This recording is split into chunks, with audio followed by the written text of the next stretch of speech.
Sungai-sungai yang seharusnya dijaga dikotorin, sampah di mana-mana. Betul. Masya Allah. Kita ini nggak mampu menjaga alam ini. Ini hadiah terindah dari Allah. Cuman kitanya yang tidak mampu menjaga. Makanya sampai sekarang Allah tahan terus keberkahannya. Walau anna ahlal qura amanu wattaqau lafatahna alaihim barakatim minas sama'i wal ardh. Hadirin jamaah yang dimuliakan Allah, pada kesempatan kali ini kita akan melanjutkan kajian kita pada kitab fikih Kifayatul Akhyar yang dikarang oleh Imam Taqiyuddin Al-Hisni. Namun sebelum kita melanjutkan, saya ada sebuah kisah di dalam kitab Al-Fawaid Al-Mukhtarah. Ada seorang raja yang sangat mengagumi keadilan Allah Subhanahu wa ta'ala. Tapi dia merasa janggal. Bukankah Allah itu adil dan kaya? Tapi mengapa di dunia ini masih ada yang miskin, masih ada yang sakit, masih ada yang susah hidupnya? Bukankah Allah kaya? Bukankah Allah Rahman? Bukankah Allah Rahim? Kenapa Allah tidak membuat semua hambanya di dunia ini kaya, sehat, tidak ada yang tertimpa kesulitan? Kemudian si raja ini bereksperimen. Dia ingin mengetahui hikmah di balik itu semua. Caranya unik. Kata si raja, wahai para pengawalku, malam ini cari orang paling miskin yang ada di negara kita. Akhirnya Pak, ditemukanlah orang paling miskin di negara itu yang sedang tidur. Kata raja, angkat dia, tapi jangan sampai bangun.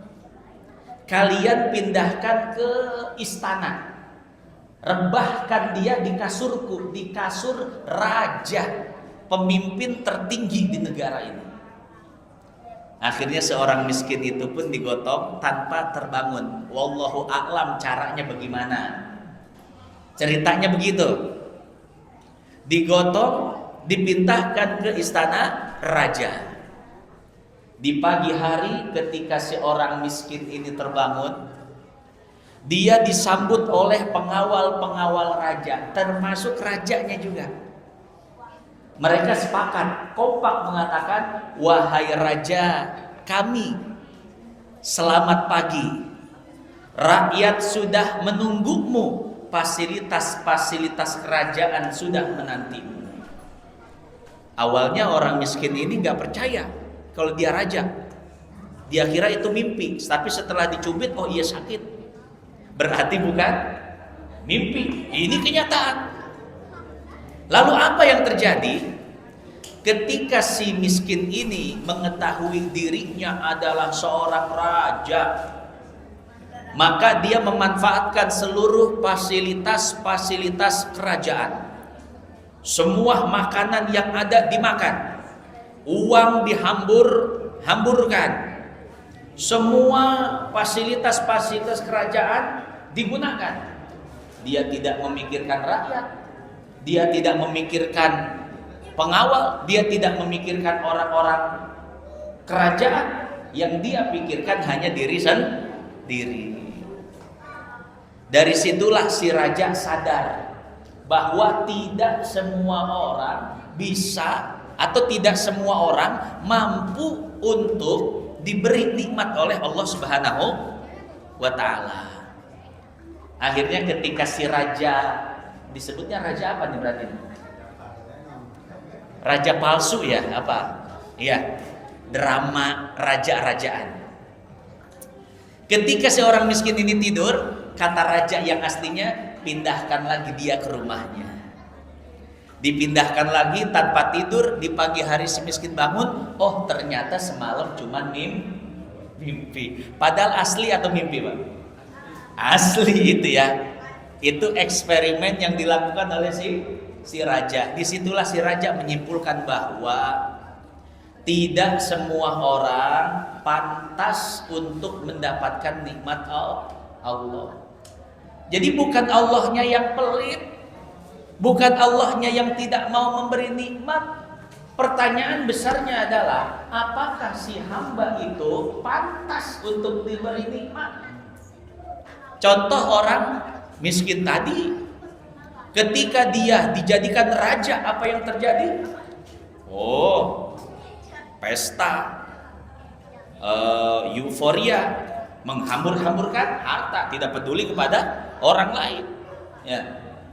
Tapi ketika harta berada di tangan yang tepat, kerajaan, jabatan berada di tangan yang tepat, maka itu semua akan sangat bermanfaat. Nah, jadi seperti itu hadirin jamaah yang dimuliakan Allah.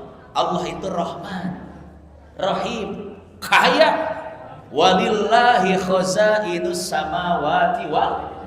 Semua perbendaharaan yang ada di bumi ini semuanya punya Allah. Emas, gunung emas di Papua punya Allah. Uranium yang ada di bawah gunung emas punya Allah. Batu bara milik Allah, minyak bumi milik Allah, kekayaan hutan milik Allah, kekayaan laut milik Allah. Tapi kenapa rakyat Konohanya miskin-miskin? Coba Pak, tafakur. Betul.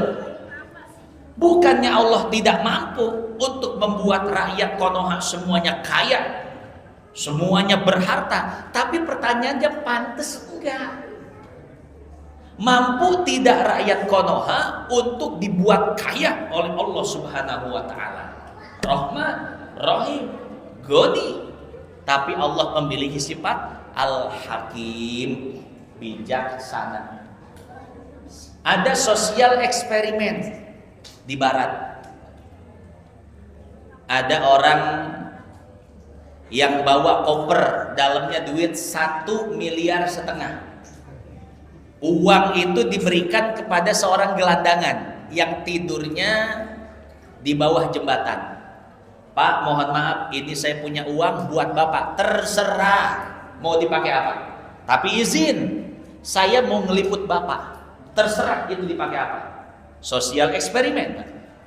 Akhirnya itu gelandangan ketika mendapatkan uang 1,5 miliar, apa yang dia lakukan? Langsung beli apartemen yang paling mahal.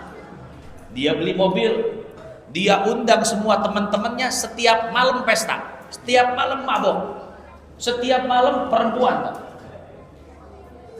Jadi harta yang diberikan tidak dikelola dengan benar. Akhirnya apa? Akhirnya karena cuman buat pesta-pesta, cuman buat kesenangan dunia, dalam waktu 6 bulan uang 1,5 miliar habis. Ini semakin membuktikan Pak, bahwa tidak semua orang pantas mendapatkan nikmat Allah. Buat Allah ngebuat kita kaya itu gampang, kun fayakun, selesai. Tapi pertanyaannya, apakah kita pantas dijadikan orang kaya, diberikan nikmat oleh Allah Subhanahu wa taala? Kalau pantasnya jadi pekerja, kata Allah, dah kerja aja. Pantasnya dagang, dagang aja. Pantasnya sakit, iya, bisa jadi Pak. Bisa jadi penyakit itulah yang membuat kita dekat dengan Allah. Bisa jadi kalau sehat nakal. Bisa jadi kalau sehat mainnya nggak di masjid. Bisa jadi kalau sehat circle-nya bukan circle orang soleh. Betul. Terkadang kemiskinan juga baik untuk seseorang.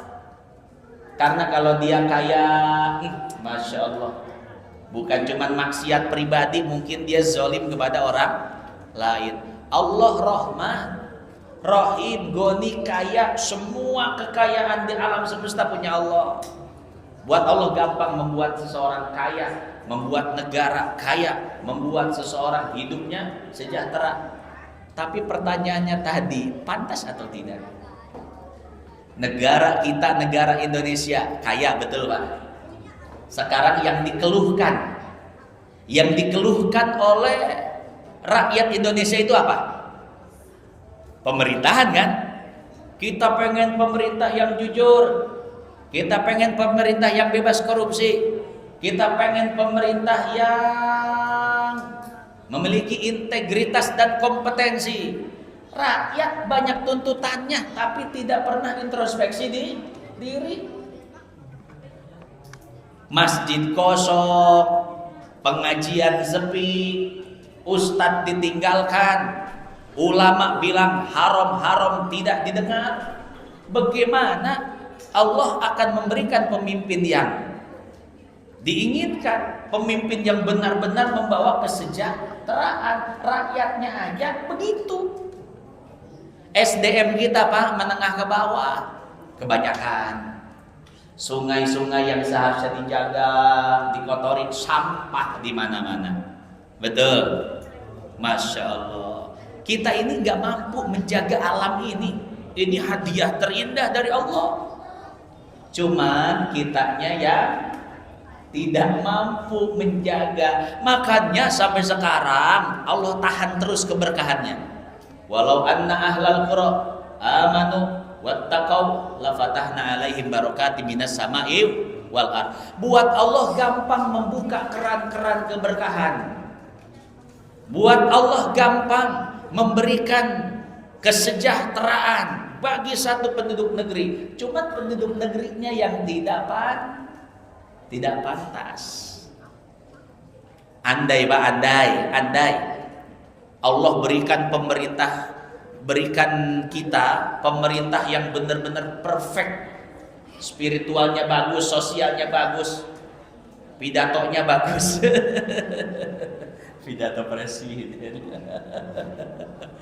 Andai semua pejabat jujur, negara bersih dari korupsi, tapi kalau kitanya, rakyatnya, SDM-nya masih menengah ke bawah, negara tetap hancur.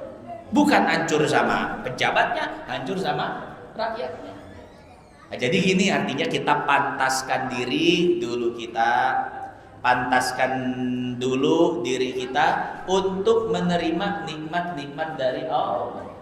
Jangan suka nyalahin pemerintah, jangan suka menyalahkan keadaan, sementara kita lupa untuk menyalahkan diri sendiri.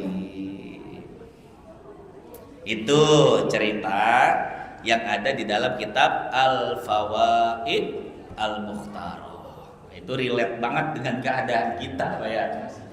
Makanya kita harus banyak tafakur, banyak introspeksi di diri.